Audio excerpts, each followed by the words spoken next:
नमस्कार दोस्तों, स्वागत है आप सभी का एक बार फिर से हमारे आचार्य जागेंद्र मिश्रा चैनल पे। दोस्तों, यदि आप अपनी लाइफ में कुछ नया सीखना चाहते हैं तो चैनल को सब्सक्राइब जरूर करिएगा। नवरात्रि में किसी भी दिन एक का सिक्का चुपचाप यहाँ रख दें, गरीबी घर का रास्ता भूल जाएगी। जी हाँ दोस्तों, नवरात्रि के दिनों में विशेष प्रयोग किए जाते हैं, लेकिन आज हम आपको बताएंगे कि माता रानी की कृपा से आप कैसे निर्धन से धनवान हो सकते हैं, कैसे आपके घर से गरीबी दूर हो सकती है। अगर आपके जीवन में बहुत ज़्यादा मुश्किलें हैं, बहुत ज़्यादा परेशानियां आ रही है, तो नवरात्रि में आपको 1 रुपए के सिक्के का प्रयोग करना है। माता रानी की कृपा से आप जल्द से जल्द धनवान बन जाएंगे। चाहे कितना बड़ा भी आपके जीवन में परेशानी हो, कष्ट हो, दुख दर्द हो, सभी से आपको मुक्ति मिल जाएगी। 9 दिनों के अंदर किसी भी दिन आप कर सकते हैं। नवरात्रि में आपको 1 रुपए के सिक्के का प्रयोग करना है। आप चाहते हैं कि जीवन में सुख शांति और वैभव प्राप्त हो, धन संपदा आपके पास हो। आप चाहते हैं कि माता रानी की कृपा हमेशा आपके घर में हो। क्योंकि दोस्तों, इस बार चैत्र नवरात्रि 21 अप्रैल तक चलेगी और 22 अप्रैल को दशमी रहेगी। तो आपको नवरात्रि में किसी भी दिन ये प्रयोग करना है। अगर ये प्रयोग कर लें 1 रुपए के सिक्के का, तो जीवन में बहुत ही ज्यादा आप धन आगमन के स्रोत आपके घर में बढ़ जाएंगे। वैसे तो कई सारे प्रयोग किए जाते हैं बहुत, जैसे कि नवरात्रि में आप लौंग का भी टोटका कर सकते हैं और माता रानी को कुछ ना कुछ अर्पित करें, जैसे लाल पुष्प अर्पित करें। माता रानी को तो बहुत प्रसन्न होती हैं। माता दुर्गा जी को अगर आप इन 9 दिनों के अंदर नवरात्रि में अगर मिश्री का भोग लगाएं और शहद का भोग लगाएं तो जीवन में सुख शांति मिलती है, वैभव मिलता है। माता रानी को इस नवरात्रि में आप लाल पुष्प अर्पित करें, लाल फल में जैसे अनार वगैरह अर्पित करें, तो जीवन में धन धान की वृद्धि होती है। अगर आप चाहते हैं कि माता रानी की कृपा आपको जल्द से जल्द मिले, जल्द से जल्द आपकी परेशानियां समाप्त हो जाए और धन के आगमन के स्रोत बढ़ जाएं, तो आपको माता रानी को लाल चुनरी में 2 लौंग, 2 इलायची और 1 सुपारी बांध के माता रानी को अर्पित कर दें। फिर देखें कैसे चमत्कार होता है आपके जीवन में। आप इतना सारा धन कमा पाएंगे कि करोड़पति बनने में आपको देरी नहीं लगेगी। अगर आपके घर में किसी भी तरह का निर्धनता है तो निर्धनता दूर चली जाएगी और गरीबी आपके घर का रास्ता भूल जाएगी। आप माता रानी को कुछ न कुछ जरूर अर्पित करें नवरात्रि में, अपनी यथासंभव अनुसार। माता रानी को दीपक सुबह शाम दिया जरूर जलाएं। अगर गाय के घी का दीपक मिल जाए तो सोने पे सुहागा, और अगर ना मिले तो यथासंभव जो भी हो आपके पास आप जला सकते हैं। माता रानी को जब आप सुबह शाम दीपक जलाएं तो उसमें 2-2 लौंग जरूर डाल दीजिए।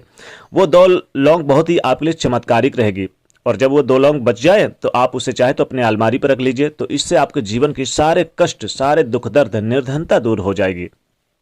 चूंकि हमारा आज का टॉपिक है 1 रुपए के सिक्के का। दोस्तों, माता रानी को जब आप भोग लगाते हैं तो शहद का भोग लगाइए। शहद का भोग लगाने से कहते हैं जीवन में बहुत ज़्यादा मिठास आती है, जीवन में आपके वाणी पे मिठास आएगी और माता रानी का आशीर्वाद प्राप्त होता है। स्थिर माता लक्ष्मी जी का वास होता है। अगर आप चाहते हैं कि माता लक्ष्मी जी आपके घर में सदैव वास करें, माता दुर्गा जी की कृपा आपके घर में सदैव यानी कृपा बनी रहे, तो ये प्रयोग जरूर करें। छोटे छोटे प्रयोग हैं। वैसे भी दोस्तों, नवरात्रि में अगर प्रयोग किए जाएं तो पूरे साल जमकर पैसा आता है। जीवन में कभी निर्धनता नहीं होती, क्योंकि देखिए चैत्र नवरात्रि और फिर अश्विनी मास में शारदीय नवरात्रि आती है। तो माता रानी इन 2 माह में विशेषकर अपने भक्तों की कृपा के लिए पृथ्वी मंडल पर विचरण करती हैं। तो आप ये जरूर उपाय करें। जो भी कुछ अर्पित करेंगे माता रानी आपकी सुनेंगी। अब चूंकि 1 रुपए के सिक्के का हमारा चूंकि आज का टॉपिक, तो देखिए 1 रुपए के सिक्के का प्रयोग आपको जरूर करना चाहिए। तो जीवन से गरीबी आपके घर से कोसों दूर चली जाती है। आप क्या करें कि आपके घर में 1 रुपए का सिक्के होगा।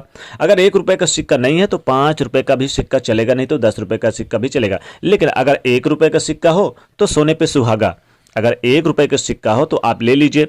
आप उसे जैसे थाली में फूल वगैरह लेते हैं, फल लेते हैं, चंदन लेते हैं, उसी प्रकार 1 रुपए के सिक्के को आप ले लीजिए। अगर मंदिर में जा रहे हैं तो आप थाली में रख लीजिए, नहीं तो अपने घर पर ही अगर पूजा करना है तो थाली पे तब भी रख लीजिए। और उसको आप पहले क्या करें कि दूध से धो लें।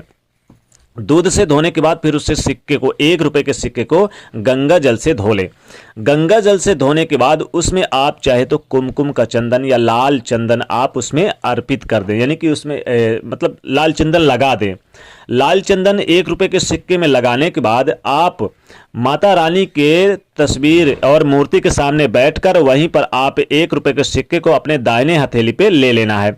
दाहिने हथेली पे लेकर आपको ओम दुम दुर्गाय नमः इस मंत्र को बोलते हुए माता रानी के चरणों पर अर्पित कर देना है, माता रानी के चरणों के पास रख देना है। और फिर जब नवरात्रि समाप्त हो जाए तो 1 रुपए के सिक्के को उठाकर आप चाहे तो आप अपनी अलमारी पर रख दें। अलमारी पर रखेंगे तो दिन दूनी रात चौगुनी तरक्की करेंगे, दिन दूनी रात चौगुनी आप कामयाबी हासिल करेंगे। जीवन में कभी भी धन की कमी नहीं आएगी, आपकी अलमारी सदैव पैसे से भरी रहेगी और जीवन में खूब सारा धन आएगा। रोडपति भी हैं तो करोड़पति होने में देरी नहीं लगेगी। माता रानी की खूब कृपा आपके घर में बरसेगी, खूब धान की वृद्धि होगी। जल्द वाहन का सुख प्राप्त होगा, जल्द घर का सुख सपना पूरा होगा, जल्द व्यवसाय आपका चलने लगेगा। 1 रुपए के सिक्के का प्रयोग बहुत ही चमत्कारिक है। आप क्या करें कि आप चाहे तो 2-3 1-1 रुपए के सिक्के ले सकते हैं। तो इसमें क्या करें कि 1 रुपए का सिक्का आप एक माता जी के जब चरणों में अर्पित कर दे तो उसमें से 1 रुपए का सिक्का आप क्या करें कि अपने जब आप सोते हैं तो आप सिरहाने पर तकिए के नीचे रख ले, तो इससे भूत प्रेत, जैसे भूत प्रेत है या भय है या किसी से आपको डर लगता है तो वो डर आपका समाप्त हो जाएगा। और फिर इस 1 रुपए के सिक्के को जब आप नवरात्रि समाप्त हो जाए जो आपने तकिए के नीचे रखा है, इसको ले जाकर किसी दान पेटी पे रख दें, वहां पर डाल के आ जाए तो जीवन में बहुत शांति मिलती है। अब चूंकि चैत्र नवरात्रि में कन्याओं को भोजन भी खिलाते हैं, तो चैत्र नवरात्रि में जब आप भोजन खिलाते हैं तो कन्याओं को कुछ दान दक्षिणा भी देते हैं। तो दान दक्षिणा देते समय तो आप देते होंगे 10 रुपए, 20 रुपए, 51 रुपए, जो भी जितना यथासंभव, तो उसमें से 1 रुपए का सिक्का जरूर मिला दें। अब 1 रुपए का सिक्का जैसे 10 रुपए देंगे तो 1 रुपए मिलाएंगे तो 11 रुपए हो जाएगा। 11 रुपए बहुत शुभ माना जाता है, इसलिए 1 रुपए का सिक्का जरूर साथ में दे कन्याओं को। अगर देते हैं तो उनका आशीर्वाद भी मिलता है। उनको देने के बाद उनका पैर छुएं, उन्हें खीर पूड़ी हलवा वगैरह सब कुछ खिलाएं तो जीवन में सुख शांति मिलती है। आप माता जी के चरणों में आप 1 रुपए का सिक्का अर्पित करके अपने सर से 3 बार उल्टे बार के और आप जाके किसी गरीब निर्धन को दे दे तो जीवन में घर की गरीबी निर्धनता दूर हो जाती है। दोस्तों, यह 1 रुपए का सिक्का बहुत ही चमत्कारिक उपाय और लाभकारी है। इस 1 रुपए के सिक्के का प्रयोग जरूर आप नवरात्रि में किसी भी दिन कर सकते हैं, किसी भी दिन कर सकते हैं। या फिर आप 1 रुपए के सिक्के में आप चाहें तो लाल स्याही से थोड़ा छोटा सा अपना नाम लिख दीजिए। नाम लिखने के बाद माता जी के चरणों के पास रख दें। माता जी की दुर्गा नवरात्रि के समय में आप रख दें और फिर इसे नवरात्रि खत्म होने के बाद इसे आप चाहें तो आप अपने पॉकेट में रख लें या अपने जेब में या अपने अलमारी में रख दें, कीमती खजाने के पास रख दें। जब भी किसी काम की शुरुआत करने जाए तो 1 रुपए के सिक्के को आप अपने पास रख के करें तो जीवन में कामयाबी मिलेगी। चाहे इंटरव्यू की हो तो इंटरव्यू में कामयाबी मिलेगी, आपकी नौकरी जल्द लग जाएगी, नौकरी के लिए जा रहे हैं तो सफलताएं मिलेंगी, बिजनेस व्यापार की सफलताएं करने जा रहे हैं तो उसमें सफलताएं मिलेंगी। हर क्षेत्र में आपको शादी विवाह में यानी आपको सफलता मिलेगी। संतान की चाहत रख रहे हैं तो संतान की इच्छा से पहले आप अपने पास रख लें तो संतान की चाहत भी पूरी होगी, यानी हर चाहत आपकी माता रानी जी पूरी करेंगी। तो इस चैत्र नवरात्रि में आपको 1 रुपए का सिक्का चुपचाप यहाँ रख देना जहां हमने बताया है। फिर देखिए कैसे गरीबी आपके घर से छूमंतर हो जाती है। तो दोस्तों, कमेंट सेक्शन में सच्चे दिल से जय माता दी अवश्य लिखें और जाते जाते वीडियो को लाइक जरूर करें, नए तो चैनल को सब्सक्राइब करें, उसे शेयर करिए। जय माता।